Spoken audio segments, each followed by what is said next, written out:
Welcome to another episode of the English Talk community. I'm Julia, and I'm really excited to be with you today, because what we're about to talk about is one of the most underrated, yet most powerful ways to improve your English speaking skills. I know it might sound strange at first, but today we're going to explore how talking to yourself in English can actually help you speak better, faster, and more confidently. This is the kind of habit that no one sees, no one hears, but it builds your fluency in ways you can't even imagine. So, let's go deep into it, step by step. Let me start with a question. Have you ever caught yourself thinking in English? Maybe a word or a phrase just popped into your mind? Or maybe you whispered a sentence when you were alone, walking, or doing something simple like cooking or brushing your teeth? That small moment, that small action, is the beginning of self-talk. And here's the thing. It works. It really works. And I'm not just saying this because it sounds cool or convenient. I'm saying it because I've seen it work with learners from all over the world. The best part about self-talk is that it removes pressure. You don't need another person to practice. You don't need to schedule a class or wait for your speaking partner to reply. You don't have to worry about making mistakes or forgetting a word or sounding slow. When you speak to yourself, you create a safe space. No judgment, no fear, just practice, just progress. That's why this method is so effective, especially for people who feel nervous or shy about speaking English with others. Now I want you to imagine something. What if speaking English became as natural as brushing your teeth, tying your shoes, or checking your phone in the morning? What if it was just something you did, without even thinking about it too much? That's what happens when you make self-talk a part of your daily life. It becomes automatic. You begin to think in English more naturally. You begin to describe the world around you, your feelings, your plans, your routine, all in English. And the more you do this, the more your brain gets used to producing language without stress. A lot of learners think they need someone to talk to in order to improve. And yes, conversations with others are great. They help you react in real time and test your skills. But before you get to that point, you can prepare yourself by using your own voice, your own mind, and your own environment as a practice tool. And that's where self-talk comes in. You are your own conversation partner. You ask questions, you answer them, you make comments, you describe things, you even joke a little. It doesn't matter what you say, as long as you're saying something in English. Now maybe you're wondering, how do I start? What should I say? What if I don't know the words? Let me tell you this. You start simple. Always simple. Use what you already know. Look around and name objects. Say what you're doing. I'm opening the window. I need to wash the dishes. I'm going to take a break. These phrases might seem basic, but they are exactly the kind of English that builds your foundation. And when you practice like this every day, your brain learns to access these phrases quickly, without hesitation. When you talk to yourself, you are also training your pronunciation and rhythm. Even if it's not perfect at first, you're building muscle memory. You're training your mouth and your tongue to move in English. That's physical learning, and it's powerful. You might not notice the improvement right away, but over time, it adds up. You'll start speaking with more confidence, more speed, and more clarity. That's the magic of consistent, quiet practice. Let me share a quick story with you. A listener named Laura, who lives in Vienna, sent me a message a few months ago. She told me that for years she struggled with speaking. She understood everything. She studied vocabulary, grammar, even watched series in English every day. But when it came to speaking, she froze. Until one day, she started a self-talk routine. Every morning while getting dressed, she would speak to herself in English. At first, it was just 5 minutes. She said things like, I have a meeting at 10. I hope it goes well. I need to buy some groceries after work. That's it. No big plan, no script. Just simple, real-life language. After a few weeks, Laura noticed something interesting. She began to think in English more often. She started feeling more comfortable during her work meetings, where English was sometimes required. She even started having short conversations with her coworkers in English without fear. She told me, I realized that I don't need to be perfect. I just need to get used to hearing my own voice in English. And that's exactly the mindset that helps people grow. I also want to tell you something important. Self-talk helps you feel more in control of your learning. It gives you the power to practice anytime, any place. You don't need a textbook, you don't need a teacher, you don't need Wi-Fi. You just need your voice. Even if it's just in your head, that's still self-talk. Inner speech counts too. But if you can, say it out loud. Let your ears hear your voice. Let your brain connect the words to sounds and emotions. It makes a big difference. One more thing I want to mention is motivation. Learning a language can feel slow sometimes. Maybe you feel like you're not making progress, or that other people are better than you. But when you use self-talk, you can create your own rhythm. You're not comparing yourself to anyone. You're not following someone else's timeline. It's just you, improving little by little. And that kind of progress is real, even if it's quiet. I know many of you listening today are doing this on your own. You're studying after work or during lunch breaks, or at night when the house is quiet. I see you. I hear you. And I want to remind you, every sentence you say matters. Every time you try, you grow. So if this idea of self-talk speaks to you, if you're ready to take your English practice into your own hands, stay with me, because we're going to explore more ways to make it part of your life. And if you haven't yet, go ahead and subscribe to the English Talk community. Leave a like if this episode is helping you see things in a new way. When you support the podcast, you're not just helping me. You're helping thousands of learners around the world who want to feel more confident speaking English. Let's keep this community growing. Let's keep speaking, even if it's just to ourselves. Let's dive right into it. Self-talk might sound simple, just speaking to yourself in English, but there's a lot more going on beneath the surface. I want to share something that many learners don't realize. This isn't just a language hack or a motivational tip. It's backed by real science. Your brain, when you speak out loud, even when no one's listening, is doing incredible work. It's building connections, strengthening patterns, and preparing you to speak naturally in real conversations. Let's talk about the brain. When you speak, your brain activates multiple regions at the same time. There's the motor cortex, which controls the movements of your lips, tongue, and facial muscles. There's Broca's area, which is responsible for forming language. And there's Wernicke's area, which helps you understand meaning. When you speak out loud, even if you're alone, your brain lights up almost exactly as it would if you were speaking to another person. That's what makes self-talk so powerful. It feels like real communication to your brain. And here's something even more interesting. When you speak out loud and hear your own voice, your brain starts making corrections. It adjusts your pronunciation, it tests your fluency, it even evaluates your tone. This is what we call feedback loops. You say something, you hear it, your brain processes it, and then you try again. Maybe clearer, maybe faster, maybe with a different word. That constant loop is what builds fluency. The more loops you go through, the stronger your language ability becomes. This isn't just theory. There's real research behind it. Studies in neuroscience and language acquisition have shown that people who practice speaking aloud activate more cognitive functions than those who only read or listen. Your brain is more engaged. It processes the language more deeply. And because you're involving physical action, moving your mouth, using your voice, you're building what we call procedural memory. That's the kind of memory you use when riding a bike or typing on a keyboard. You're not just learning words. You're learning how to use them without thinking too much. I often hear learners say, "I understand English, but I can't speak." That's because understanding is passive. Your brain can recognize words and grammar, but it hasn't built the motor habits to produce them. Self-talk is the bridge between knowing and speaking. It turns passive knowledge into active skill. The more you talk to yourself, the easier it becomes to speak to others. It's like training for a race. You wouldn't show up on the day of the marathon without running beforehand. Self-talk is your daily run. It prepares you for real conversations. Let me tell you a quick story. A man named Arun, originally from New Delhi but living in Berlin, reached out to me last year. He was working as a software engineer and needed to attend team meetings in English.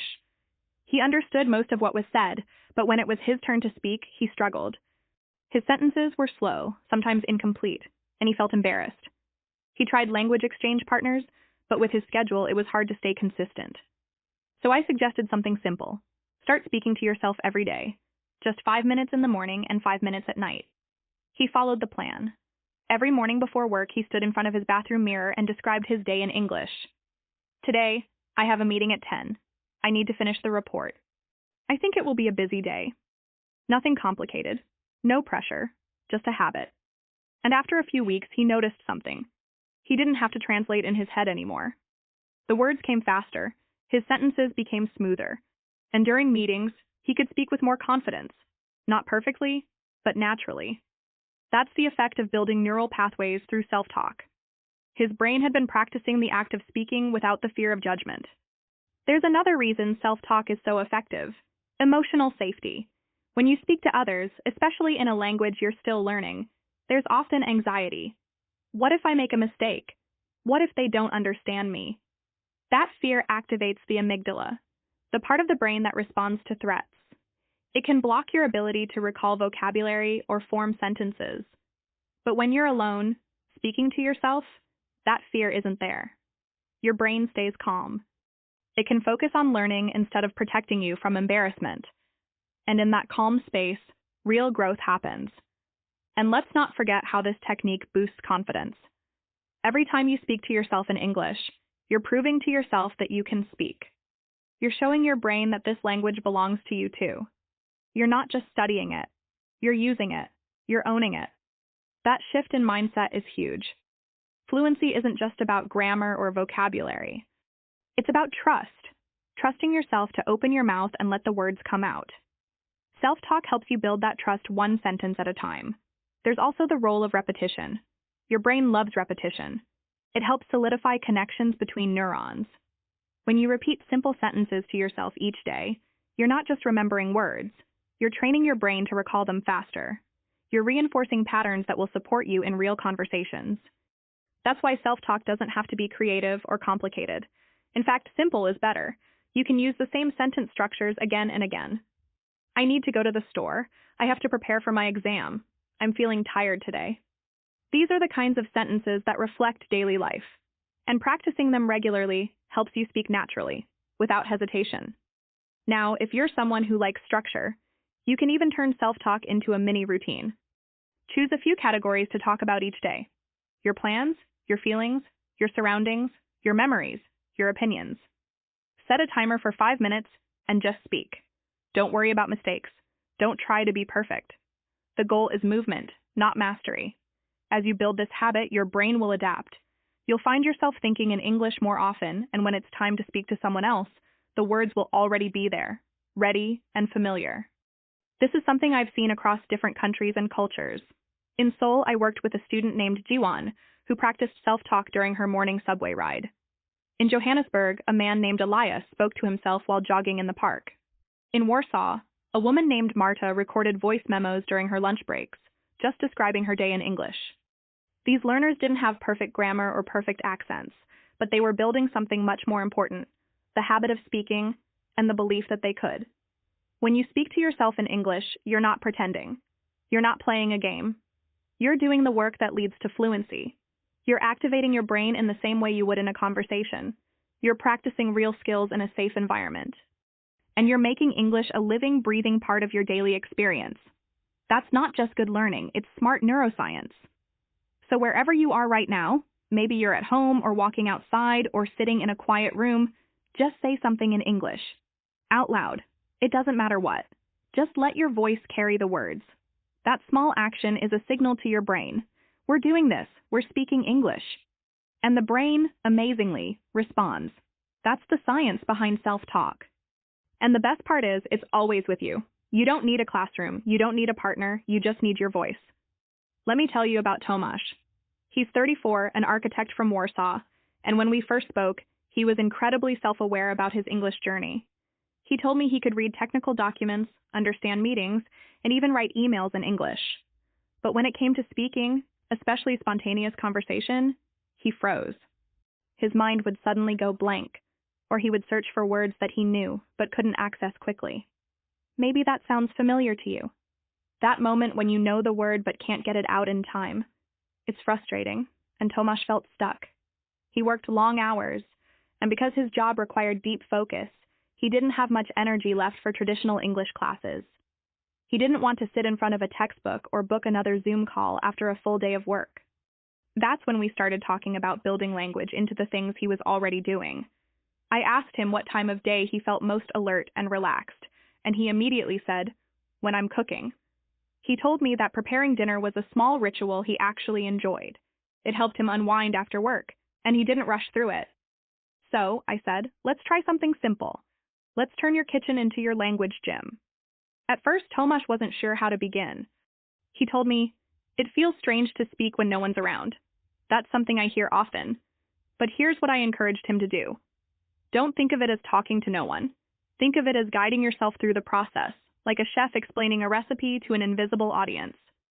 Just describe what you're doing in the moment. No pressure, no performance. Just narrate your life, step by step, in English. The first night he tried it, he was making pasta. He started with, "Now I boil the water. I take the garlic, I peel it." He told me later that it felt awkward, and he laughed at himself a few times. But he kept going. The next day, he added more. "I'm cutting the tomato into small pieces. I need a sharp knife. The onion makes my eyes water." Day by day, his sentences grew longer. The rhythm felt more natural. He wasn't reading a script. He was simply living his life in English. After a couple of weeks, Tomas told me something shifted. He no longer had to translate his thoughts from Polish to English in his head. The English words came first. That's a major turning point for any language learner. It's a sign that your brain is starting to think in the language. That's fluency in action, not perfection, not memorized lines, but real-time connection between thought and language. One night he was making curry and found himself saying, "This smells amazing. I love the color. I think I need more salt." He said it felt like he wasn't even trying.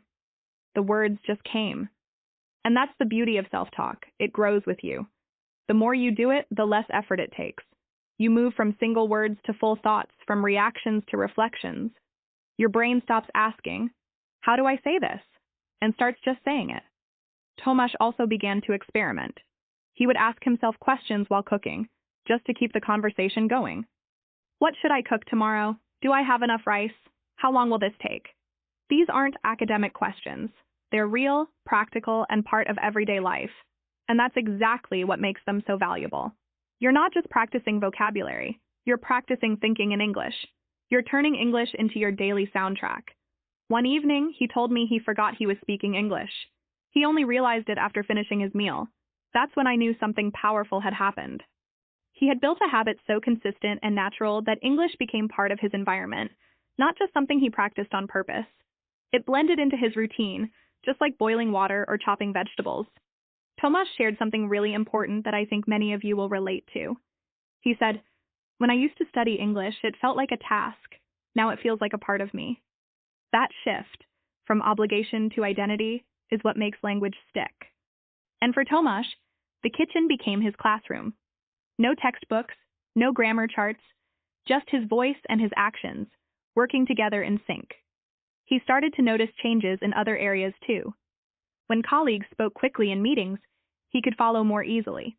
When someone asked him an unexpected question, he responded without freezing. He wasn't translating anymore. He was participating. His brain was used to speaking, so it didn't panic. And because he practiced in a low-stress environment, his confidence carried over into higher-stress situations.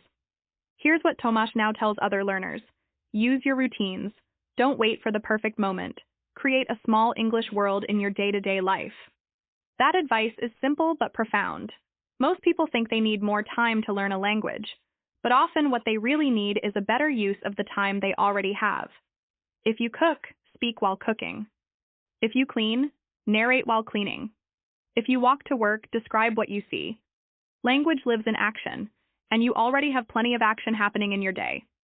Self-talk doesn't require you to be creative, just present. You don't need fancy words or complex grammar. Tomas didn't say, "I am currently sautéing diced onions until they reach a golden brown color." He said, "I cut the onion, I stir the pan, it smells good." Simple, clear, effective. And over time, those simple sentences expanded. The grammar improved naturally. The vocabulary grew with use. Fluency followed function. What Tomas's story shows is that you can learn anywhere if you're consistent. You don't need a teacher in the room to practice speaking. You just need your own voice, a bit of time, and something familiar to talk about. The kitchen worked for him. For you, it might be the car, or your walk home, or even your morning routine in the mirror. He made his kitchen a space for language. Every tool, every step, every action became a cue for English. The chopping board became a stage. The sink became a place for reflection. The fridge, the oven, the spice rack, they all became vocabulary practice, unintentionally at first, and then deliberately. That's what self-talk does. It turns ordinary moments into learning opportunities. And over time, those small moments lead to big changes. Tomas didn't start out confident. He started with short phrases and quiet muttering. But because he kept showing up for those daily conversations with himself, English became less of a challenge and more of a companion. That's something I want you to hold on to. You don't need perfect conditions. You just need a routine, your voice, and the willingness to sound a little silly sometimes. Because that silliness, that's the sound of learning in progress. If you're wondering how to start speaking English alone, I want to make something very clear from the beginning. This is not about performing. This is not about delivering a perfect speech or repeating a script until it's flawless. This is about creating space for your voice, your thoughts, and your real life to flow in English, one small step at a time. So let's take all the pressure off right now. You don't need to be advanced. You don't need to memorize anything. You don't even need confidence to begin. All you need is a sentence and a little bit of curiosity. Think about how your day begins. What do you usually do in the first hour after waking up? Do you get up and stretch? Do you check your phone? Do you make coffee or tea? These little actions are perfect opportunities for English practice because they are real. They belong to you. Instead of waiting for a conversation partner or for some future moment when you'll feel ready, speak those moments aloud in English. For example, I'm getting out of bed. I need a shower. Where are my socks? These are not complex sentences, but they are exactly what your brain needs to build fluency, real-time thinking connected to real-time language. The most important thing is to keep it short and natural. Don't overthink the grammar. Don't try to sound like someone else. You're not giving a presentation, you're just living and narrating your life in English. Even a sentence like, I don't want to get up yet, is valuable. It expresses feeling, it uses structure, and more importantly, it reflects you. The more your practice connects to your actual routine, the easier it will be to keep going. This is one of the secrets of self-talk. It doesn't interrupt your day. It blends into it. You can start by choosing just one moment in your day to speak aloud in English. It could be when you're brushing your teeth. Now I brush my teeth. I need more toothpaste. This toothbrush is old. Or maybe when you're getting dressed. I want to wear the blue shirt. It's cold today. I need a jacket. That's enough. Just 30 seconds of simple, honest language spoken out loud is already a win. You've activated your brain. You've made English part of your routine. And the more you do it, the easier it becomes.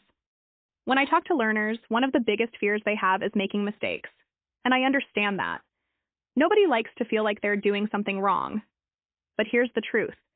When you're speaking to yourself, there is zero risk. There is no judgment, no interruption, no correction, just you, your thoughts, and your voice. And that's the safest space possible to grow your confidence. In fact, making mistakes while speaking alone is one of the best ways to learn. Why? Because you hear yourself, you notice what feels awkward, and slowly you start adjusting. That's how real progress happens. Self-talk is also forgiving. You can start, stop, pause, change direction. It's completely flexible. There's no need to finish a sentence perfectly.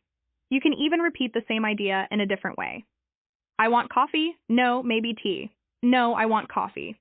That might sound silly, but it's exactly how the brain works in real conversation. You're learning how to express indecision, how to make choices, how to follow your thoughts in English.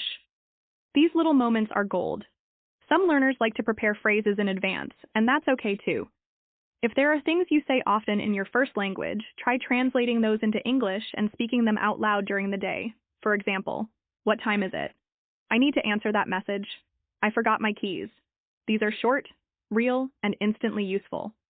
Don't worry about fancy vocabulary. Clarity is more important than complexity. And when you're alone, clarity becomes easier to practice. There's something powerful about hearing your own voice in a new language. At first, it might feel strange. You might even want to whisper. That's completely fine. Start where you are. Even whispering counts. What matters is that your brain is forming connections between your thoughts and the English language. That's how fluency grows. Not through memorization, but through movement, rhythm, and repetition in real-life situations. I always say this to my students. Speak about what's in front of you. That's where your energy already is. If you're washing the dishes, talk about the dishes. This plate is slippery. I need more soap. I hate washing spoons. That's English. If you're packing your bag, I need my notebook. Where's my charger? I should bring a pen. You don't need deep conversations to practice speaking. You just need to stay present and use your voice. Another tip is to react out loud to your environment. Let's say you're watching a video and you hear something interesting. Just say, "That's true," or "I didn't know that." Maybe you see something funny. "That's strange," or "That's really funny." These tiny expressions are like glue. They help you stick to the language emotionally, not just mentally. You're not only learning, you're connecting.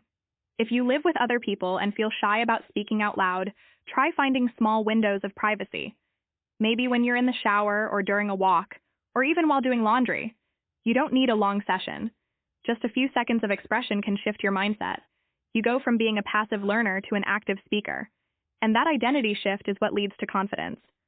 One learner I worked with, Sophia from Barcelona, told me she started her self-talk practice with one rule: no pressure, only presence. She didn't worry about mistakes. She didn't worry about grammar. She just showed up every morning and said 3 sentences in English while making coffee. After 2 weeks, she doubled it. Then she started asking herself questions in English while choosing what to wear. Her English voice became stronger because it was consistent. Not perfect, just consistent. That's the magic formula. And remember, your sentences don't have to be logical or organized. You can jump from topic to topic, just like your mind does. I need to buy milk. My phone is charging. I don't like this weather. That's life. That's language. The goal is not to sound like a textbook. The goal is to sound like you, in English. You already know how to think. Now let those thoughts speak. Finally, treat your self-talk like a daily check-in, not a test.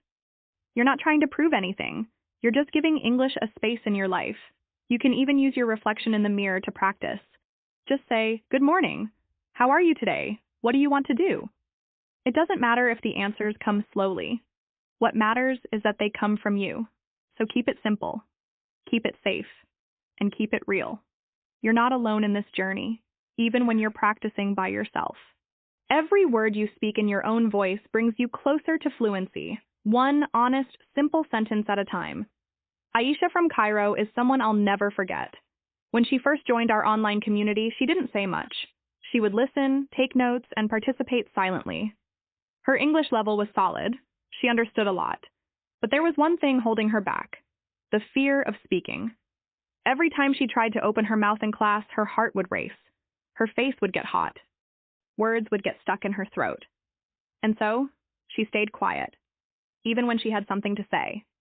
She told me, "It's not that I don't know what to say.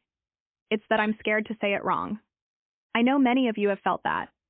Maybe you've been in meetings, classrooms, or conversations where you had the right thought in your mind, but the words didn't come out. That fear of making a mistake or being judged can be paralyzing. Aisha wanted to change that, but she didn't know where to begin. We talked about trying something small, something private, something safe, and that's when she discovered the power of self-talk. She didn't start by speaking in public. She didn't even start by speaking out loud all day. She just started recording voice notes on her phone, 30 seconds, every morning. That was it. No one else heard them. She didn't share them. She just spoke into her phone like she was talking to a friend. Her first voice note was very short. She said, "Good morning. Today I have class. I want to be confident. I hope it's a good day." That was all. But in those few words, she gave herself permission to speak in English without fear. She wasn't correcting herself. She wasn't worrying about grammar. She was simply expressing a thought, and that made all the difference. Every day she kept going. She didn't plan her sentences. She didn't write scripts. She just opened the recording app and started talking. "I feel tired. I have a quiz today. I don't like this weather. I want to learn new words." It was natural, unfiltered, and personal. That's what made it powerful. After a week, her recordings got a little longer. She began adding more emotion to her sentences. "I'm nervous about today's class. I hope I can answer the teacher's question. Yesterday I was too quiet." She started reflecting on her experiences, which helped her process her fears and build awareness. Self-talk became a form of practice, yes, but it also became a form of self-care. It gave her space to feel heard, even when she wasn't speaking to anyone else. 2 weeks later, she added a new habit. After recording her voice in the morning, She would play it back once in the evening. Not to correct herself, just to listen. She didn't analyze the pronunciation. She didn't judge the grammar. She just listened to her own voice in English and became familiar with it. That was key. Because one of the biggest reasons people stay silent is that they're not used to hearing themselves speak in another language. By listening to her own voice every day, Aisha slowly removed that awkwardness. One day, she sent me a message. It said, "Julia, today I raised my hand in class. I asked a question. My heart was beating so fast. But I did it." That message made my day. It wasn't just about the question. It was about breaking the silence. And when I asked her what helped the most, she said something I'll always remember. "I learned to speak like no one's listening, even if I'm the only one." That mindset shift is everything. When you take the pressure off performing, your voice becomes freer. When you stop focusing on being perfect, you become more natural. Aisha didn't start by speaking confidently in public. She built her voice in private, one quiet step at a time. That's how confidence works. It's not loud in the beginning. It grows silently, behind the scenes. What Aisha did is something anyone can do. She created a routine. Every morning, she recorded herself. Every evening, she listened. No grammar books. No correction apps. Just her voice, her thoughts, and her intention to improve. And because she kept it short and personal, she was able to stay consistent. That consistency is what gave her strength. If you want to try what Aisha did, you can start tomorrow. Don't plan too much. Just pick up your phone and speak for 1 minute. Say what you're feeling, what you're thinking, or what you hope for the day. Don't worry about making it sound good. Don't try to be formal. The goal is not to impress anyone. The goal is to let English live inside your day. You can even follow a simple routine like this. Start with a greeting. "Good morning." Then say something about your current state. "I feel tired today." Add a goal. "I want to speak more in class."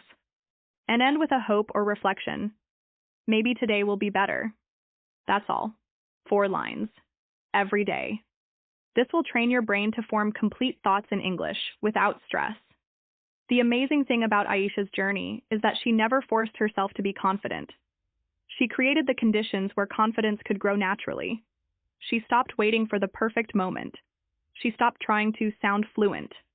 Instead, she spoke honestly, even when her voice was shaky. And because she did it consistently, her fear started shrinking. Little by little, her voice got stronger. 1 month after that first message, Aisha shared something else. Her professor had asked a question during a group discussion. No one answered, and she spoke. Not perfectly, not loudly, but clearly. She shared her opinion, using the same kind of sentences she had practiced in her voice notes. Later, a classmate told her, "You speak very naturally." That made her smile.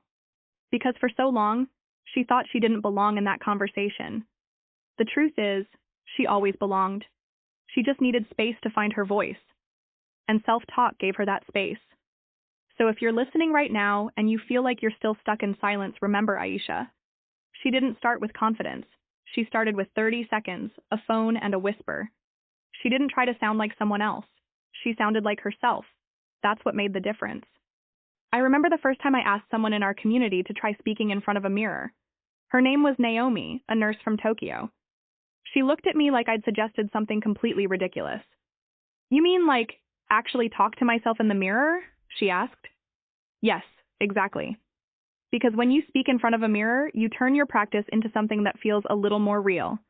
You're not just saying words into the air, you're making eye contact with yourself. You're observing your own face, your expressions, the movement of your mouth, your shoulders, your posture. And over time, something incredible happens. You begin to believe in the voice you see and hear.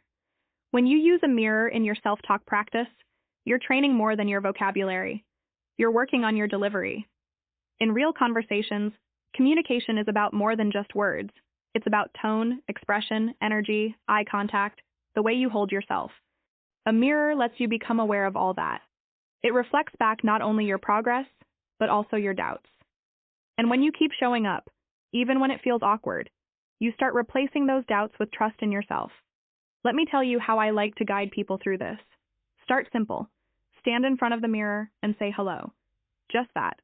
Look at your reflection and say, "Hi, good morning." Try to hold your gaze for a few seconds.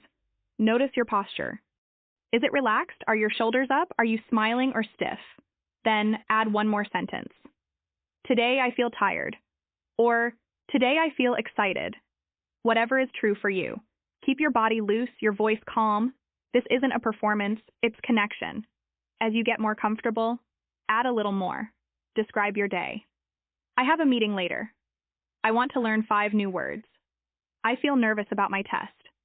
Speak slowly. Watch how your mouth moves. Listen to the tone of your voice. If you notice tension in your face or shoulders, take a breath. Reset. Try again. One of the most powerful things you can do during mirror practice is say affirmations, short positive sentences that build your mindset. Try saying, I believe in my progress. Look yourself in the eye when you say it. At first, it might feel silly or even uncomfortable. But the repetition of positive language, combined with direct eye contact, creates a deeper form of self-acceptance. You're not just practicing English. You're building a relationship with yourself through the language. I had a student named Omar from Casablanca. He used to speak English with his head down. Great vocabulary, great accent, but he never looked people in the eye. It wasn't shyness, exactly. It was a habit of shrinking, of trying to disappear. I suggested mirror practice, and he resisted it for weeks. Then one day, he tried it, 10 minutes in front of the mirror every morning. He would say, I'm learning every day. I can do hard things, and my voice matters. Over time, his entire presence changed. He spoke not just with his mouth, but with his whole face, his hands, his posture. He didn't just speak English, he owned his voice. Another person I worked with was Hannah from Berlin. She had no problem writing or reading in English, but speaking made her freeze. She didn't like the way she sounded. She said she felt like a different person when she spoke English, as if her true personality disappeared. I introduced her to mirror self-talk as a way to reconnect with herself in English. She began with short personal phrases. I am still me. My voice in English is my voice too. It's okay to sound different. And slowly her perception changed. She stopped thinking of English as something separate from who she was.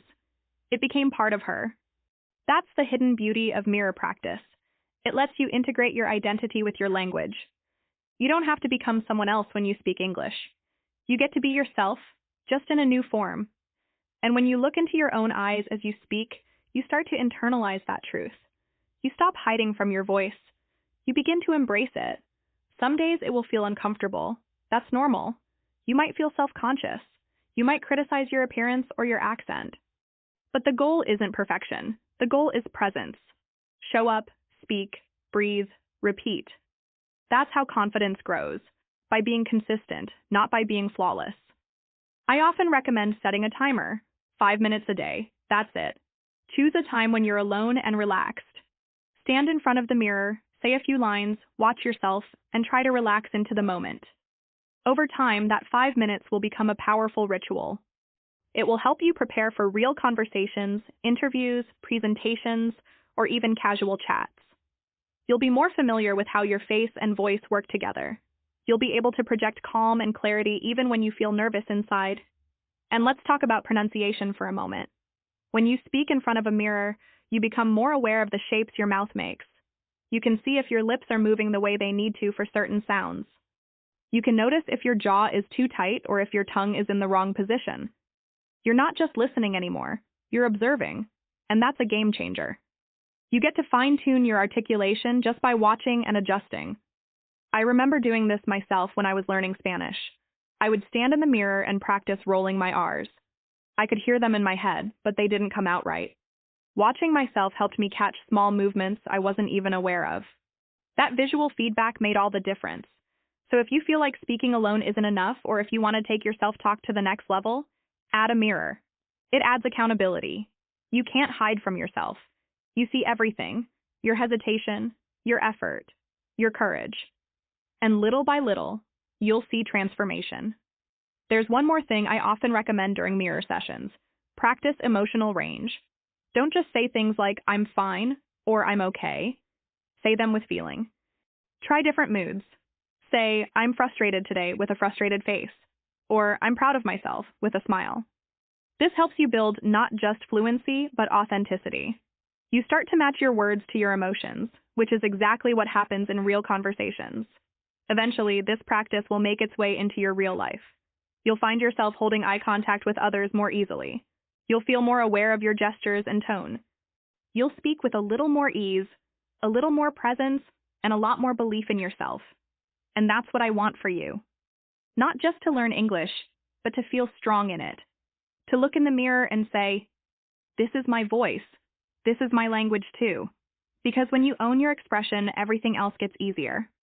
One of the most common questions I get is, Julia, how do I stay consistent with self-talk? And I always answer the same way. Start small and tie it to something you already do. That's the key. You don't need to wait until you feel motivated or until you have a quiet hour. You just need a plan that fits into your real life. That's how habits stick. That's how change begins. When people try to build new habits, they often think too big. They imagine long sessions, perfect environments, full focus. But life doesn't work like that. We're busy, we're tired, we're distracted. That's why I always say, make it easy, make it automatic, and make it feel like part of your day, not a separate task. One of the most powerful ways to do this is to attach your new habit to something you already do every day. Something so routine, so automatic, that you barely think about it. For example, brushing your teeth. It's a perfect anchor. You already do it twice a day. It takes just a few minutes. What if, right after brushing, you looked in the mirror and said 2 sentences in English? That's it. Something like, I feel tired, but I'll do my best today. Or, I'm ready to learn something new. No need for long speeches or perfect grammar, just 2 sentences, then go on with your day. That small act creates a pattern, and patterns are what build habits. I've seen people transform their English this way, starting with just 1 or 2 minutes a day. There's Anna from Lisbon. She rides the bus every morning. Instead of scrolling through her phone, she started whispering short sentences to herself during the ride. At first, it was just describing what she saw. There is a man reading a book. That woman is talking on the phone. Then she added reflections. I hope today is productive. I feel a little nervous about the meeting. 5 minutes a day, that's all. But after 3 weeks, she told me something amazing. She said, English is starting to feel like my own voice. That's what happens when you create a daily habit. The language moves from your notebook into your life. You stop treating English as something you study and start experiencing it as something you live. But again, the key is simplicity.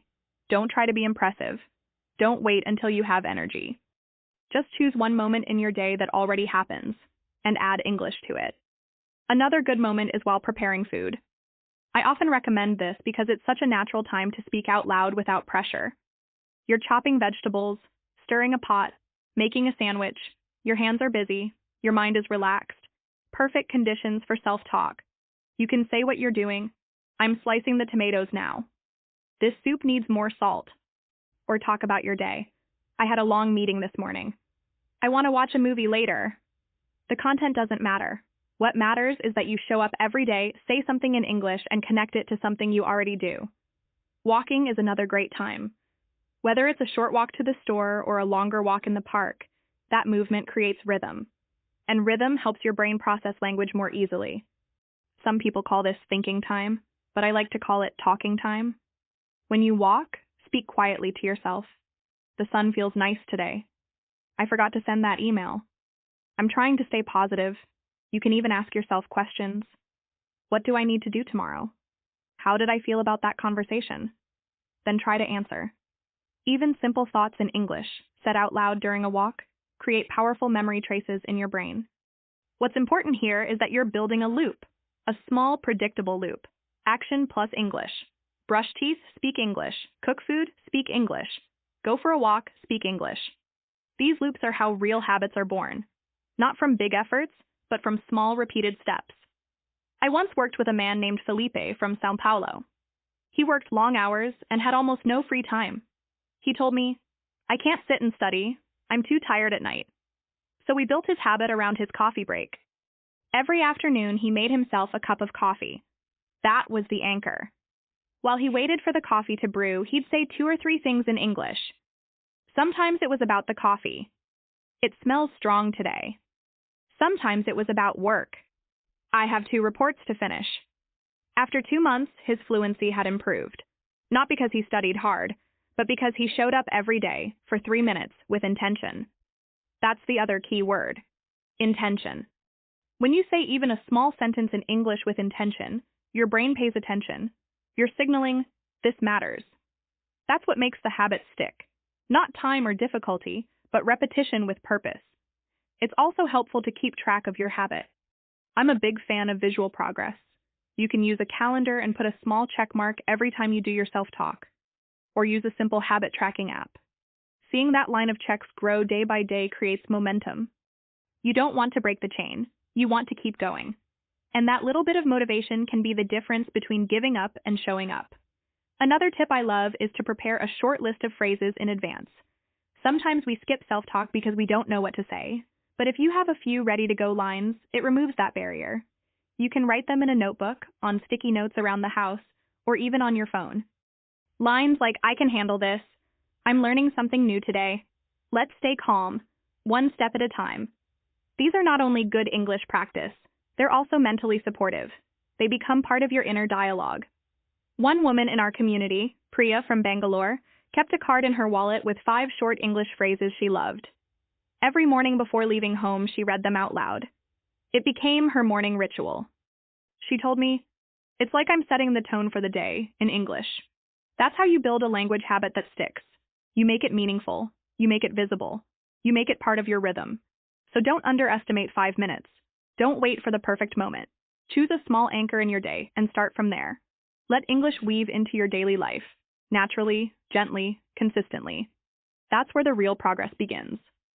Kenji's story is one I love sharing because it's a powerful reminder that even the smallest pockets of time can lead to major breakthroughs. He's from Tokyo, and like many professionals in big cities, he has a long, crowded commute every morning. He works for a fast-paced tech company, and his days are packed with meetings, deadlines, and constant activity. He told me once, I don't have time to study English formally, but I do have time to ride the train. At first, that commute felt like lost time. 40 minutes on a packed train, standing most of the way, barely any space to breathe. But Kenji saw an opportunity. Instead of scrolling through news or zoning out, he started using those minutes for self-talk. He didn't speak loudly, of course, he was in public, but he found subtle ways to practice. Sometimes he would whisper softly, just enough for himself to hear. Other times, he would mouth the words without making sound. And on some mornings, he would simply think in English, but in a structured way. He created little dialogues in his head. Good morning. How are you today? I'm good, thanks. I'm a little tired, but I'm ready for work. He imagined being in meetings, in cafes, in conversations. He asked himself questions like, what are your goals today? And answered them out loud. I need to finish the report by noon. I want to speak more clearly in the team meeting. These weren't just random sentences. They were deeply connected to his real life. That made the practice more natural, more relevant. The first week was strange. Kenji told me he felt self-conscious. Even though no one could hear him, he worried someone might notice. But he kept going. And something shifted. After a few days, he stopped caring what others thought. The train became his private classroom. No pressure, no teacher, no tests, just him and his thoughts in English. He kept a small notebook in his bag where he would jot down words or phrases he wanted to remember. Sometimes, after the train ride, he'd look up a word he had struggled with. Or he'd write down a better way to say something he'd been trying to express. But the core of his practice remained verbal. Speaking, even softly, even silently, helped him process the language in a new way. One thing Kenji did that really inspired me was to use consistent themes. Each week, he would pick a focus. One week, he practiced describing his surroundings. There's a man reading a newspaper. The woman next to me is wearing a green coat. Another week, he focused on feelings. I'm nervous about the presentation. I feel confident today. Then he'd try expressing more complex thoughts, like motivations or opinions. I think remote work is more productive. In my opinion, deadlines help me stay focused.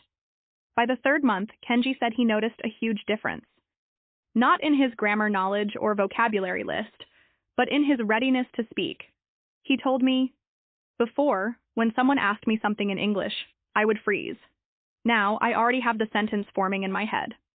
That readiness is a result of practice, and not just reading or listening practice, but speaking, even if it's to yourself.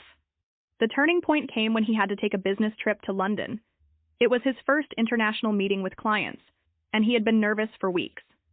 But when the moment came, at a cafe, speaking with a colleague from the UK, he didn't freeze. He just spoke. He said, "It felt like I was still on the train." All those imaginary conversations had trained his mouth and his mind. He had already lived those moments, even if only in his head. He told me later, "Those 5 minutes on the train each day became my secret practice ground. No one knew. No one heard. But those minutes changed everything for me." It's such a beautiful example of how powerful, quiet, consistent effort can be. What I also love about Kenji's method is how accessible it is. No special tools, no perfect environment, just a bit of time and the decision to use it differently. The train, usually a place of silence or distraction, became a space of growth. And the best part? That habit stayed with him. Even after his English improved, even after the London trip, he kept talking to himself on the train. He even started challenging himself more. Some days he would summarize a news story he had read. Other days he would practice how to explain his job to someone unfamiliar with his field. He said, "If I can explain it in simple English, then I really understand it." That kind of reflection is incredibly powerful, not only for fluency but for confidence. You learn to trust your voice. You stop fearing mistakes. You realize you can communicate, even if it's not perfect. Kenji also used repetition as a tool. If there was a phrase he wanted to master, he'd say it 10 times during the ride. Slowly at first, then faster, until it felt natural. For example, "Let me double-check that for you," or "Could you explain that in more detail?" These are phrases he knew he'd need in meetings, so he made them automatic through repetition. He once shared a trick with me that I now pass on to others. He'd imagine different versions of the same situation. One day, he was the manager explaining a delay. The next day, he was the client asking questions. Then he was the new employee introducing himself. By changing roles, he stretched his vocabulary and improved his ability to think in real time. That kind of mental flexibility is what makes someone sound fluent. Not memorizing long lists of words, but being able to adapt in the moment. Kenji's journey is proof that the most effective practice doesn't have to be loud, public, or formal. It can be quiet, personal, and even invisible to others. What matters is that it's consistent and meaningful. He used his environment, his imagination, and his motivation to build a habit that changed the way he speaks. So now, whenever someone tells me they don't have time or they don't know where to start, I think of Kenji. I think of him standing on that train, whispering to himself, building a new voice sentence by sentence. It's not about the train, it's about the choice. The choice to use your time, your thoughts, your voice, even in small, quiet moments, to move forward. One of the most powerful shifts you can make in your English practice is learning to turn your thoughts into English as they come. This isn't just about practicing vocabulary or repeating phrases. It's about changing the language your brain uses to navigate your day. I've seen this method transform the way people approach English, and I've used it myself when learning other languages. The process is simple.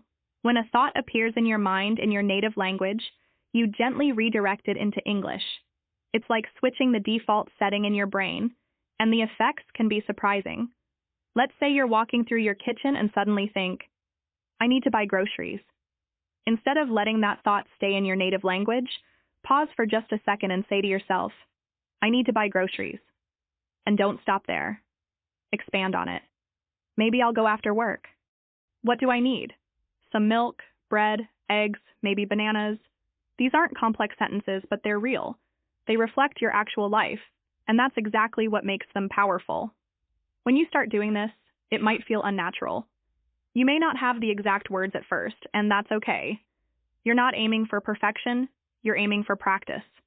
You're aiming to make English your companion, not just a subject you study.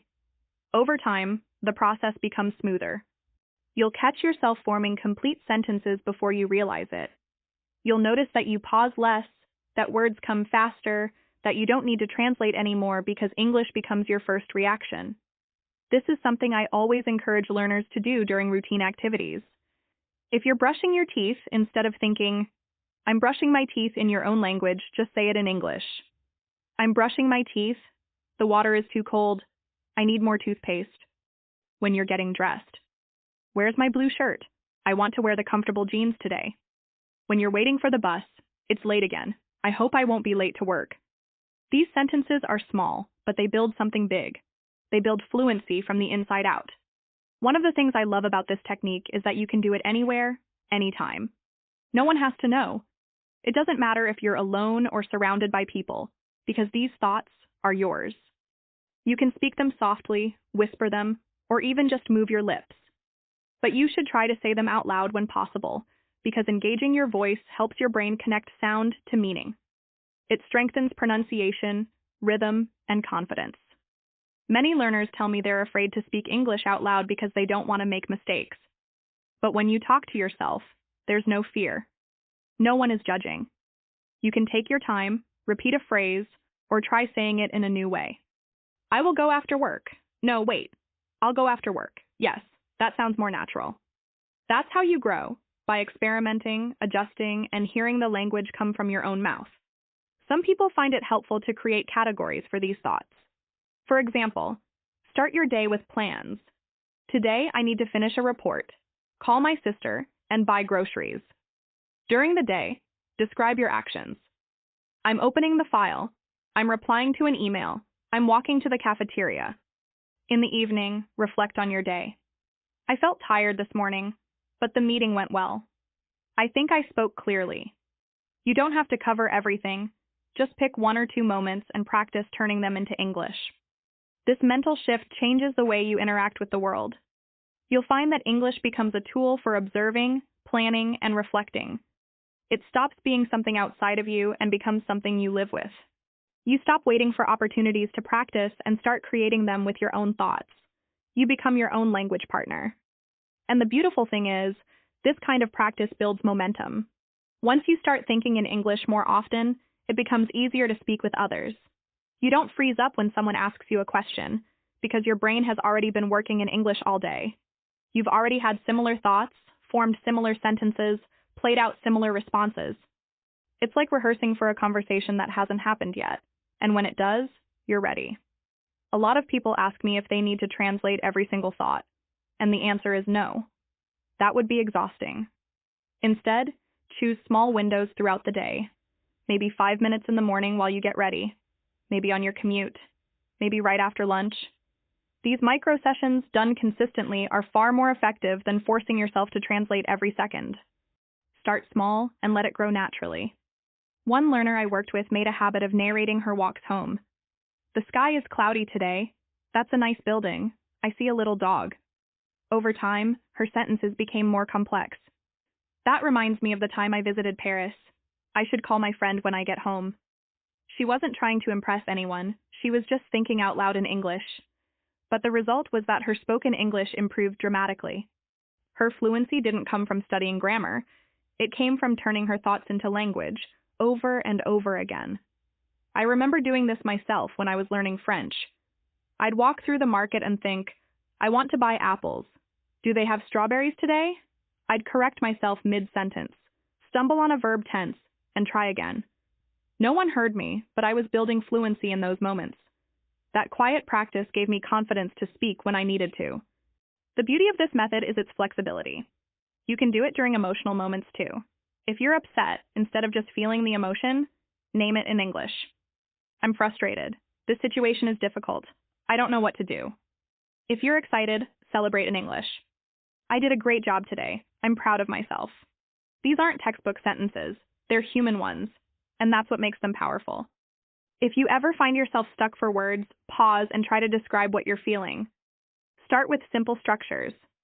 I feel, I think, I need, I want, and just keep going. Your brain will gradually build the connections it needs. The more you think in English, the more fluent you'll sound when you speak. And don't worry about making it sound perfect.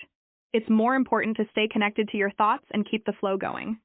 You can always correct grammar later. In that moment, focus on expressing yourself clearly and naturally. Turning your thoughts into English is one of the most natural, powerful tools you have. It doesn't require an app, a tutor, or a classroom. It just requires your mind, your attention, and your willingness to try. Even 5 minutes a day can make a difference if you do it with focus and intention. Over time, you'll notice the shift, not just in how you speak, but in how you think. And that's when the real fluency begins. One of the most effective ways to track your progress and build your confidence in English is by recording yourself. I know it might feel a bit strange or even uncomfortable at first, but trust me, this simple habit can become a game changer in your learning journey. When you record your voice, you give yourself the opportunity to listen back, notice improvements, and identify areas that need a little more work. It's like having a personal coach available anytime, and the best part is, you get to hear how much you're improving over time. You don't have to start with long or complicated recordings. In fact, I recommend beginning with very short clips, even just 30 seconds each day. This can be as simple as talking about your morning routine, how you feel, or what you see around you. For example, you might say, "Today I woke up early, the sky is blue and the sun is shining. I am feeling happy and ready to learn." These short recordings don't need to be perfect or polished. The goal is to get your mouth moving and your brain practicing the sounds and rhythm of English regularly. Recording yourself helps you in many ways. First, it makes you more aware of your pronunciation. When you listen back, you might hear words that don't sound quite right, or sentences where you hesitate. This awareness is a gift because it guides you on what to focus on next. Maybe you notice you say "fee" sounds softly, or that your intonation sounds flat. Once you catch these small details, you can consciously practice them and improve little by little. Another benefit is that recording captures your sentence structure and grammar in real time. You'll notice if you tend to pause too much or repeat the same phrases. Sometimes we speak in ways that are comfortable but not quite natural in English, and recording helps us catch these habits. It's like holding up a mirror to your speaking skills. And as you continue practicing and recording, you'll hear your sentences becoming smoother, your vocabulary expanding, and your flow improving. You might be surprised how quickly these changes happen once you're paying attention. One of my favorite parts about recording yourself is the motivation it creates. Progress in language learning can sometimes feel slow, and it's easy to get discouraged. But when you have a collection of recordings, you can go back a few weeks or months and listen to your earlier attempts. That moment when you hear yourself struggling with words you now say easily is a powerful reminder that you are improving. It keeps you motivated to keep going, because you have real proof of your growth. Some people get nervous about sharing their recordings with others, but for now, I suggest keeping them private. These recordings are just for you, a safe space to experiment, make mistakes, and grow. You can even delete the ones you don't like. The important thing is to build the habit of speaking regularly and listening to yourself without judgment. Over time, you may feel more comfortable sharing some of your recordings with friends, teachers, or language partners, but that comes naturally when you're ready. If you want to make the recording habit even more effective, try mixing it up. One day, record yourself describing your surroundings in simple sentences. Another day, talk about your feelings or plans. You could also narrate a short story from your own life or summarize a movie or book you enjoyed. Changing topics keeps things interesting and helps you practice different vocabulary and sentence structures. Variety makes learning fun and keeps your brain engaged. Technology makes this practice super easy. Almost every smartphone has a built-in voice recorder app. Some apps even allow you to listen and compare multiple recordings side by side. You can use these tools anytime and anywhere, during your commute, while waiting in line, or even before going to bed. Consistency is more important than duration, so even a quick daily check-in with your voice can make a big difference over weeks and months. As you record yourself regularly, you'll also notice your speaking speed change. At first, you might talk slowly because you're focusing on accuracy and choosing the right words. That's perfectly normal and expected. But as you get more comfortable, your speech will naturally become faster and more fluent. You'll start to sound more like a natural English speaker, with the right rhythm and flow. Hearing this progress on your recordings is incredibly rewarding and encouraging. Another subtle but important effect of recording yourself is that it strengthens your memory. When you say words and sentences aloud and then listen to yourself, you're reinforcing what you've learned in two ways: speaking and hearing. This double exposure helps new vocabulary and phrases stick better in your mind. It's like reviewing your learning in real time, which is much more effective than just reading or listening passively. You may also find that recording helps reduce anxiety about speaking in front of others. When you practice talking alone and hear yourself, you become more familiar with your own voice speaking English. This builds confidence because you realize you can express your thoughts clearly. Then, when you have to speak with real people, you're less likely to freeze or stumble. The more you practice with recordings, the easier it becomes to speak spontaneously. Remember, the goal of recording is not to create a perfect podcast or a polished performance. The goal is to give yourself space to speak, experiment, and listen with kindness. Celebrate your effort and your willingness to practice regularly. This positive mindset makes all the difference in your progress. If you haven't tried this yet, I encourage you to start today. Set a small goal, like recording one short clip about your day, your feelings, or your plans. Listen to it, notice what you like and what you want to improve. Then keep going. Over time, this simple habit will build your fluency, your confidence, and your connection to the English language in ways that study alone can't achieve. So grab your phone or your computer, press record, and give yourself permission to speak English out loud. You're your best teacher and your strongest supporter. Every recording is a step forward, and I'm excited for you to hear your own progress. Keep practicing, keep believing in yourself, and remember that speaking English is a journey, one that you're making better every single day by just talking to yourself. Let me tell you about Elena from Madrid, a yoga instructor who found a unique way to improve her English through self-talk that changed her learning journey completely.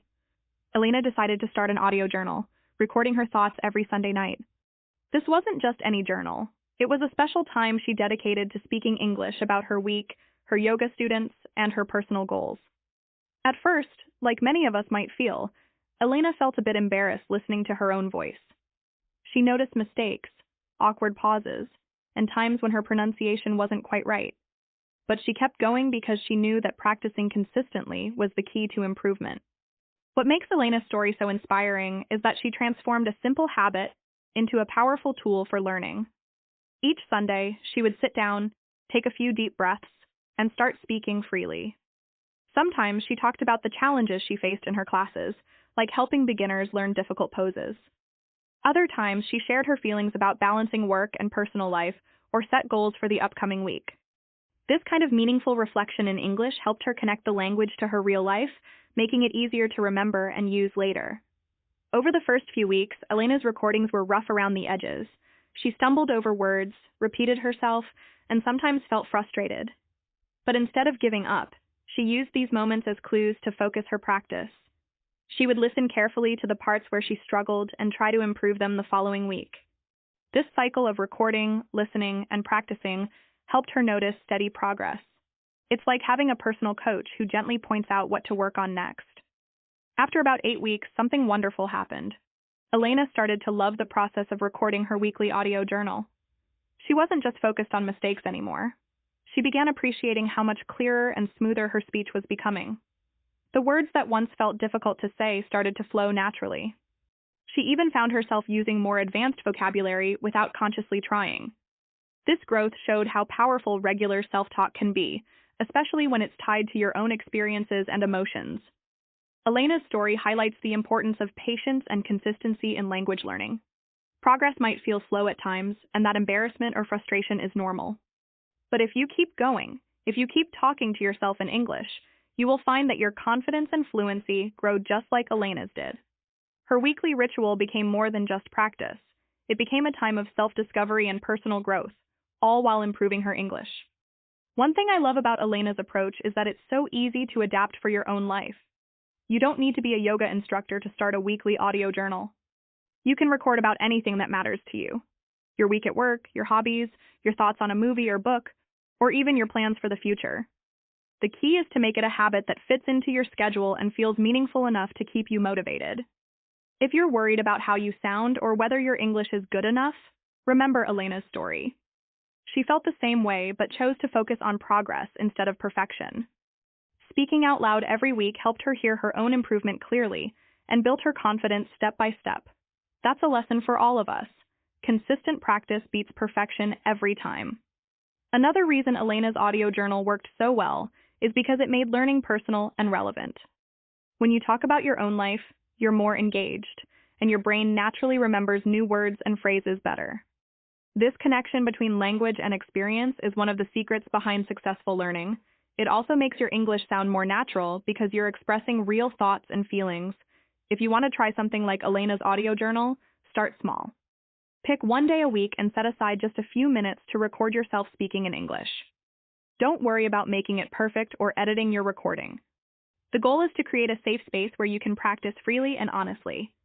You'll be surprised how quickly this simple habit can build your speaking skills and your comfort with the language. Also, don't forget to listen back to your recordings after a few weeks.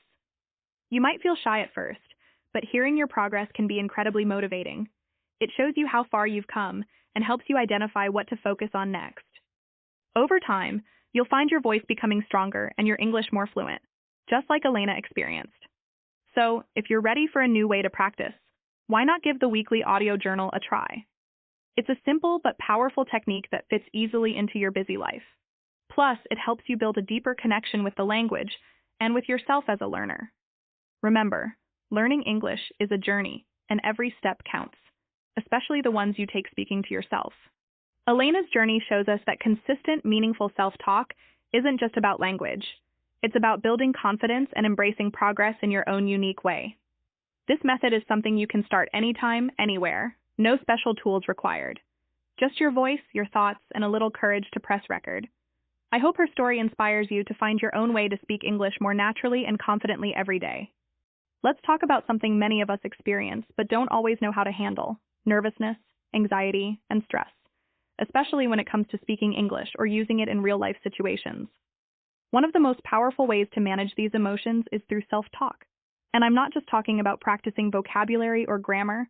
I mean using self-talk as a way to calm your mind, boost your confidence, and take control of how you feel before and during those challenging moments. When I say self-talk for emotional control, I mean talking to yourself in a kind and supportive way. It might sound simple, but it works, because when you name your feelings out loud, you make them less overwhelming. For example, before an important meeting, presentation, or even a casual conversation in English, you might feel nervous or unsure. Instead of letting those feelings take over, try saying to yourself, "I feel nervous, but I prepared well. I can do this." Saying it out loud helps your brain hear the reassurance, and it starts to shift your mindset from fear to focus. I want you to imagine a moment when your heart races, your hands might get sweaty, and you feel that knot in your stomach before speaking. These physical signs tell your brain that something important is about to happen, and your body gets ready for it. When you use self-talk, you're basically telling your brain, "Hey, it's okay. I'm ready for this." You give yourself permission to feel the nerves but not to be controlled by them. This technique isn't just helpful for big events. You can use self-talk anytime you feel a bit off or stressed about your English skills. Maybe you have a phone call with a colleague from another country, or you're about to ask for directions in a city you're visiting. Try saying, "I am learning every day. I am improving. It's okay to make mistakes." These gentle reminders build your emotional strength over time. One of the reasons this works so well is because it turns English into more than just a language. It becomes a tool that helps you regulate your thoughts and feelings. Instead of English being a source of anxiety or pressure, it becomes a kind friend you can turn to when you need to calm down and focus. This shift in relationship with English makes practicing and using the language much more enjoyable and less stressful. I remember hearing from a learner named Samuel in Berlin who shared how self-talk helped him. Samuel had a big presentation at work and felt extremely nervous about speaking in English in front of his team. He started practicing self-talk every morning before work. His phrases were simple but powerful. "I am prepared. I know my topic. I will speak clearly." Over time, Samuel noticed his nerves didn't control him as much. When the day came, he gave his presentation with confidence, and even received compliments on how clear and calm he sounded. For Samuel, self-talk wasn't just practice. It was his secret weapon to manage his emotions. You don't need to memorize long or complicated phrases. The most effective self-talk is simple, honest, and positive. It can be just a few sentences you repeat to yourself before or during stressful moments. For example, "I am calm," "I am capable," or "I can handle this." The key is to say it with intention and believe it, even if at first it feels a bit strange. Another way to use self-talk for emotional control is to reframe negative thoughts. Instead of thinking, "I always make mistakes," say, "Mistakes help me learn." Instead of "I can't do this," try, "I am improving every day." This shift in language changes how your brain processes challenges and setbacks. You start to see difficulties as opportunities instead of threats. It's important to practice self-talk regularly, not just in moments of stress. By making it a daily habit, you build a stronger connection between your mind and your words. Over time, this connection becomes automatic. Your brain starts to think in a more positive, calm way, especially when you're using English. This means that not only does your language improve, but your emotional resilience does too. I also want to remind you that self-talk doesn't have to be serious all the time. You can be playful with it. If you feel nervous, you might say with a smile, "I am a superstar in progress." Adding a little humor can lighten your mood and make self-talk more enjoyable. The important thing is to create a habit that feels good and supportive for you. Sometimes it helps to combine self-talk with physical actions like deep breathing or stretching. When you feel anxious, try taking a few slow breaths while repeating your positive self-talk phrases. This combination helps relax your body and calm your mind, making it easier to speak English naturally. Remember, self-talk is a skill you develop. It won't work perfectly right away, and that's okay. Like learning any part of English, it takes practice and patience. But the more you use it, the more natural it becomes, and the better you feel in those challenging moments. So next time you feel nervous about speaking English or facing a difficult situation, try using your words to support yourself. Say what you need to hear out loud. This simple act of kindness toward yourself can transform how you experience English and how you handle your emotions. English becomes more than just a language. It becomes your personal tool to regulate your mindset, reduce anxiety, and build confidence. That's the magic of self-talk for emotional control. It empowers you to face challenges with calm and courage, making your English journey smoother and more enjoyable. One of the biggest challenges when starting self-talk is simply not knowing what to say. You want to practice, but your mind goes blank, or you feel stuck trying to find the right words. If this sounds familiar, don't worry. This is a very common problem. A simple and effective way to overcome this is by using prompts. Prompts are like little questions or ideas that help you get your thoughts flowing and make speaking easier. They act as sparks that light the fire of your conversation with yourself. Think about it. When you have a question in your mind, your brain naturally starts searching for answers. This process triggers your thinking, and soon you find yourself talking, describing, or imagining different scenarios in English. For example, a prompt like, "What did I do today?" is straightforward but powerful. It invites you to review your day, recall events, and describe them out loud. You might start with simple sentences like, "I woke up early, I had coffee, I worked on my project." As you keep going, you might add more details, such as, "The weather was sunny, so I went for a walk." This way, your self-talk becomes a natural reflection of your life, which makes practicing more meaningful and fun. Another prompt you can use is, "What would I do if I won the lottery?" This kind of open-ended question encourages imagination and creativity. You get to dream and describe your thoughts without pressure. You might say, "If I won the lottery, I would travel the world. I would visit Paris and Tokyo. I would buy a house by the sea." This type of prompt encourages you to form longer sentences and express your ideas freely, helping you improve fluency and confidence. You can create your own list of prompts, tailored to your interests and daily life. For example, if you like sports, you could use prompts like, "Describe my favorite game," or "Explain why I like soccer." If you enjoy cooking, try, "What is my favorite recipe?" or "Describe how to make a simple dish." The key is to choose prompts that excite you or relate to your world, so you stay motivated to speak. One practical tip I love is to write these prompts on sticky notes and place them in different spots around your home. Put one on your bathroom mirror, another on the fridge, and maybe one on your desk. Every time you see a sticky note, it's a reminder to practice speaking for a minute or two using that prompt. This simple visual cue helps make self-talk a natural part of your daily routine without extra effort. You can also keep a small notebook or a digital note on your phone where you write down new prompts whenever you think of them. Over time, this collection becomes your personal treasure chest of conversation starters. Whenever you feel stuck, just pick one and start talking.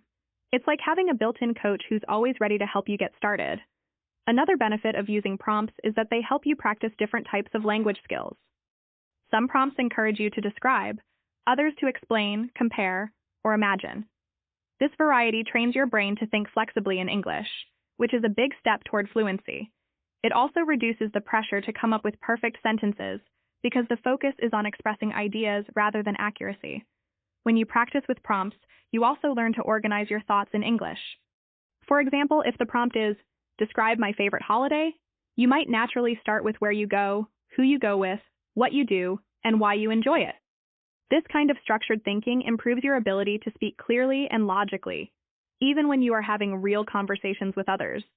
If you want to make your practice even more effective, try combining prompts with other techniques like recording yourself or speaking in front of a mirror. For instance, choose a prompt, talk about it for a couple of minutes, and then listen to your recording. You'll notice how your speaking improves and where you can add more detail or correct pronunciation. Or look in the mirror as you answer the prompt, paying attention to your facial expressions and confidence. These extra steps turn simple practice into a richer learning experience. You might feel a bit silly talking to yourself at first, especially when using prompts, but that's okay. Remember, this is your private practice space where mistakes don't matter. The goal is progress, not perfection. Every time you respond to a prompt, you're building new neural pathways in your brain that make speaking English easier and more natural. I encourage you to challenge yourself gradually with prompts that stretch your abilities. Start with easy ones and then move to more complex questions. For example, what did I eat today is simple, but what would I do if I became president is more advanced and requires more imagination and vocabulary. This progression helps you grow step by step, gaining confidence along the way. Using prompts also connects you with your own thoughts and feelings in English, making the language more personal. When you speak about your day, your dreams, or your opinions, you are practicing authentic communication. This authenticity is key because it trains you to speak about real things, just like in conversations with native speakers. If you find yourself repeating the same prompts, try mixing them up or creating themed sets. For example, have a set about daily routines, another about hobbies, and a third about future plans. Rotating prompts keeps your practice fresh and interesting, so you stay engaged. One of the great things about prompts is that they can be used anywhere, on the bus, in the kitchen, or even waiting in line. They don't require a partner or special tools, just your voice and your imagination. This freedom means you can practice speaking English anytime you want, making your learning flexible and convenient. Finally, I want you to remember that self-talk with prompts is a way to practice thinking in English. The more you use prompts, the more natural it becomes to think in English without translating from your native language. This is a major step toward fluency because it speeds up your ability to respond in real conversations. So if you ever feel stuck or unsure about what to say, reach for a prompt. Let it guide your thoughts and open the door to speaking. With regular practice, you'll notice your English becoming smoother, your confidence growing, and your ability to express yourself expanding. That's the magic of using prompts to spark your speaking practice. Ravi is a great example of how simple tools can make a big difference in learning English. He lives in Mumbai and is an IT student, which means his schedule is busy with classes, projects, and study sessions. When he started practicing English speaking, he found it hard to come up with topics on his own. That's when he discovered the idea of using prompt cards, small, colorful cards with questions or statements to talk about. He placed them on his desk near his laptop so they were always visible when he was studying or taking breaks. Every morning, Ravi made it a habit to pick one prompt card at random. Sometimes it would say, describe your dream job. Other times, what's your favorite food and why? Or even, talk about your family traditions. He would then spend about 2 minutes speaking out loud, answering the question or describing the topic. At first it was challenging, and he often paused to think or repeated words. But he didn't give up. The key for Ravi was consistency. He did this every day, no matter how busy he was. This routine helped Ravi in several important ways. First, it gave him a clear starting point each time he practiced, which removed the stress of figuring out what to say. Having a prompt card made the task simple and manageable. He didn't need to prepare long speeches or worry about mistakes. He just talked about the topic on the card. This approach kept his practice focused and effective. Second, speaking about different prompts helped Ravi build a wider vocabulary. When he talked about his dream job, he used words related to technology, teamwork, and career goals. When he described his favorite food, he learned adjectives and phrases to express taste and preference. This variety helped him become more comfortable with diverse topics and increased his confidence to speak about new subjects without hesitation. Another important benefit Ravi experienced was the improvement in his thinking speed. Because the prompt cards encouraged him to respond quickly, he trained his brain to process English faster. This meant that when Ravi faced real-life situations, like job interviews or group discussions in class, he was better prepared to understand questions and give clear answers without freezing or translating in his head. His brain had practiced thinking directly in English, which made his speaking more natural. Ravi's practice with prompt cards also had a positive effect on his overall confidence. Before starting, he was shy about speaking English because he feared making mistakes or sounding awkward. But by talking to himself regularly using prompts, he built a private, safe space to experiment with the language. Over time, this confidence spilled over into real conversations. Ravi shared with me that after just a few months of using prompt cards, he felt ready to speak up more in class and even volunteered to answer questions in English. One of the biggest milestones for Ravi was his success in job interviews. Since he was studying IT, he knew that English communication skills would be crucial for his career. By practicing prompt cards daily, he prepared answers to common interview questions and developed the ability to explain his ideas clearly. During an important interview with a multinational company, Ravi said he felt calm and confident, as if he had rehearsed the whole conversation many times before. This preparation helped him ace the interview and receive a job offer. What I love about Ravi's story is how practical and adaptable this method is. You don't need expensive courses or a speaking partner to start practicing.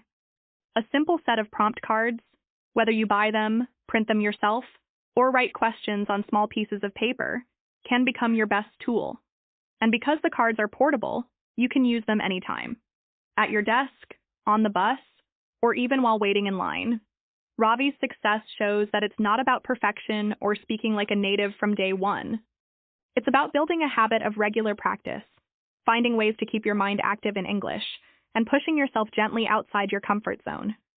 The prompt cards gave him structure and motivation, turning speaking practice into a daily ritual instead of a chore. You might wonder how to create your own prompt cards if you want to try this method. Start by thinking about topics that interest you or that you encounter daily. Write questions like, "What did I do yesterday?" or "Describe my favorite movie." Include prompts that challenge you a bit, like "Explain a recent news story" or "Talk about a future goal." Colorful cards or even sticky notes work well because they catch your eye and make practice more fun. Another tip is to review your progress regularly. Ravi sometimes recorded himself answering prompt questions and listened back to notice improvements or areas to work on. This reflection helped him stay motivated and see how much he was learning. If you combine prompt cards with recording your voice, you'll have a powerful feedback loop that accelerates your growth. Finally, what makes prompt cards so effective is that they help you think in English naturally. Instead of translating sentences from your native language, you start to form ideas directly in English. This shift is crucial for fluency because it allows you to respond faster and speak more smoothly in real conversations. Ravi's story is a reminder that progress in language learning often comes from consistent, simple actions rather than grand gestures. A few minutes each day, focused on speaking with the help of prompt cards, can transform your ability to communicate in English. The best part is you can start right now, with whatever materials you have. Just pick a card, speak freely, and watch your confidence and skills grow over time. I want to talk to you about something that has become one of the most important parts of my own English learning journey: self-talk. When I say self-talk, I mean the habit of speaking to yourself in English regularly, no matter where you are or what you're doing. It might sound simple, but this practice can be a game changer for your fluency and confidence. Think of self-talk as your personal, private classroom that you carry with you everywhere you go. There's no pressure from others, no fear of judgment, and best of all, it's completely free and available 24/7. One of the first things I want you to understand is that you don't have to be perfect. Fluency isn't about flawless grammar or having a native-like accent right away. It's about communication, about expressing your ideas and thoughts clearly enough so others can understand you. Every sentence you speak, even if it's just a short phrase, pushes you closer to that goal.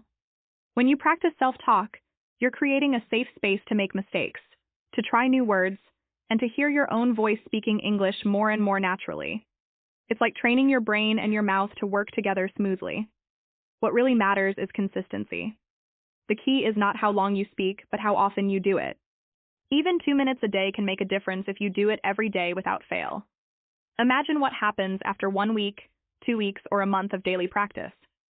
Your brain gets used to thinking in English, and your speaking becomes faster, more automatic, and less stressful. You stop translating in your head because you're starting to form ideas directly in English. That's a huge step toward fluency. Here's a challenge for you. Right after this episode, find a quiet moment and speak to yourself in English for just 2 minutes. You don't need a script or to prepare anything. Just talk about your day, your plans, or anything that comes to mind. If you're not sure what to say, describe the room you're in or what you ate for breakfast. It might feel strange or even silly at first, but that's completely normal. Keep going, because every sentence you say is practice, and practice is what leads to improvement. It's also important to remember that self-talk is not just about practicing vocabulary or grammar. It's about building your confidence. When you talk to yourself regularly, you become more comfortable hearing your own voice in English. This helps reduce the fear or nervousness you might feel when speaking with others. You start to believe in your own ability to communicate, which is essential for speaking naturally in real conversations. If you find this helpful, please share it with someone who is also learning English and wants to improve. We all grow faster when we support each other. Subscribe to the channel, leave a review, and be part of this community where we encourage each other to keep speaking, keep practicing, and keep growing. Remember, you are not alone in this journey. We're all here together, taking small steps every day toward fluency. So keep speaking, even if it's just to yourself. Every word you say is progress. And over time, you'll notice how your English skills improve in ways you never expected. You'll start thinking in English more naturally and speaking with more confidence and ease. That's the power of self-talk. You've got this, and I'm cheering you on every step of the way.